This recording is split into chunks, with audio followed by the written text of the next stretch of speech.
അസ്സലാമു അലൈക്കും. ബിസ്മില്ലാഹില്ലദീ ലാ യളുറു മഅ ഇസ്മിഹി ഷൈഉൻ ഫിൽ അർളി വലാ ഫിസ്സമാഇ വഹുവസ് സമീഉൽ അലീം. നമ്മളൊക്കെ മനുഷ്യന്മാരാണ്. ദേഷ്യവും വാശിയൊക്കെ ഉള്ള ആൾക്കാരാണ്. എപ്പോഴാണ് നമ്മൾ അതിശക്തമായിക്കൊണ്ട് ദേഷ്യപ്പെടുകയെന്ന് നമുക്കറിയില്ല. അതുപോലെ തന്നെ ദേഷ്യം എങ്ങനെ നിയന്ത്രിക്കും എന്നുള്ളതും നമുക്കാർക്കും അറിയില്ല. ദേഷ്യം വന്നു കഴിഞ്ഞാൽ നമ്മൾ ഓരോന്നൊക്കെ പറയും, നമുക്ക് തോന്നിയത് പറയും, നമുക്ക് തോന്നിയത് ചെയ്യും, ഒക്കെ ആ ഒരു ദേഷ്യത്തിൻ്റെ പുറത്ത് ചെയ്തു പോകും. പിന്നീട് ആ ദേഷ്യമൊക്കെ മാറിക്കഴിഞ്ഞാൽ ഒന്നും വേണ്ടിയിരുന്നില്ല, അങ്ങനെയൊന്നും ചെയ്യേണ്ടിയിരുന്നില്ല എന്നുള്ളൊരു ഖേദമായിരിക്കും എല്ലാവരുടെയും മനസ്സിലുണ്ടാവുക. എല്ലാം ചെയ്തു കഴിഞ്ഞിട്ട് പിന്നീട് നമ്മളതുകൊണ്ട് ഖേദിച്ചുകൊണ്ട് യാതൊരു പ്രയോജനവുമില്ല. ആ ദേഷ്യത്തെ നിയന്ത്രിക്കാനുള്ള വഴിയാണ് നമ്മൾ ആദ്യം ചെയ്യേണ്ടത്. നമ്മുടെയൊക്കെ ദേഷ്യവും വാശിയും മൂലം ഒരുപാട് കുടുംബങ്ങൾ, ഒരുപാട് കുടുംബ ബന്ധങ്ങളൊക്കെ ഒഴിഞ്ഞു പോയിട്ടുണ്ട്. ഒരുപാട് കുടുംബങ്ങളൊക്കെ ഇന്നും കണ്ണീരോടെ വിഷമത്തോടെ കഴിയുന്നുണ്ട്. എല്ലാം ഒരു ദേഷ്യപ്പുറത്ത്, വാശിയുടെ പുറത്ത് പറഞ്ഞു പോയ വാക്കുകൾ അല്ലെങ്കിൽ ചെയ്തു പോയ പ്രവൃത്തികളൊക്കെ ആയിരിക്കാം. അന്നേരം നമ്മൾ ദേഷ്യത്തിൻ്റെ പുറത്തൊന്നും ആലോചിച്ചിട്ടുണ്ടാവില്ല. പക്ഷേ ദേഷ്യമെല്ലാം മാറിക്കഴിഞ്ഞാലാകും പിന്നീട് അത് വേണ്ടിയിരുന്നില്ല എന്നുള്ളൊരു ചിന്ത വല്ലാണ്ട് മനസ്സിലാകറ്റുക.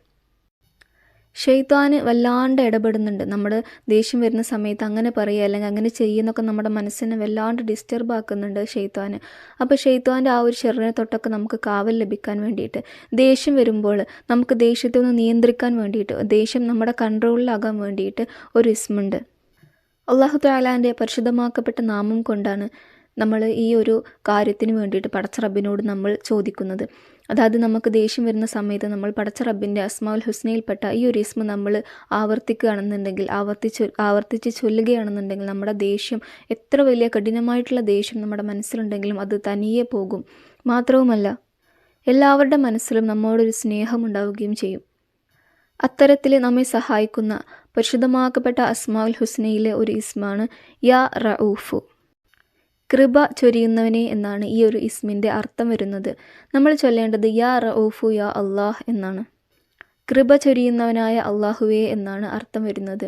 ഇങ്ങനെ നമ്മൾ അർത്ഥം മനസ്സിലാക്കിക്കൊണ്ട് നമുക്ക് എന്തെങ്കിലും ഒരു കാര്യത്തിൻ്റെ മേൽ ദേഷ്യം വരികയാണെന്നുണ്ടെങ്കിൽ നമ്മൾ ഈ ഒരു ഇസ്മിനെ ചൊല്ലാനായിട്ട് പ്രത്യേകം ശ്രദ്ധിക്കുക.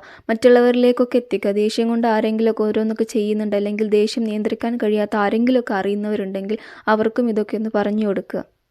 പടച്ച റബ്ബ് തൗഫീക്ക് ചെയ്യട്ടെ. നമ്മുടെ എല്ലാവരുടെയും വിഷമങ്ങളും പ്രയാസങ്ങളും ഒക്കെ മാറ്റി പടച്ച റബ്ബ് നല്ല റാഹത്തായിട്ടുള്ള ഒരു സമാധാനത്തോടെയുള്ള ഒരു ജീവിതം പ്രദാനം ചെയ്യട്ടെ. ആമീൻ ബിറഹ്മതിക യാ അർഹമർ റഹീമീൻ.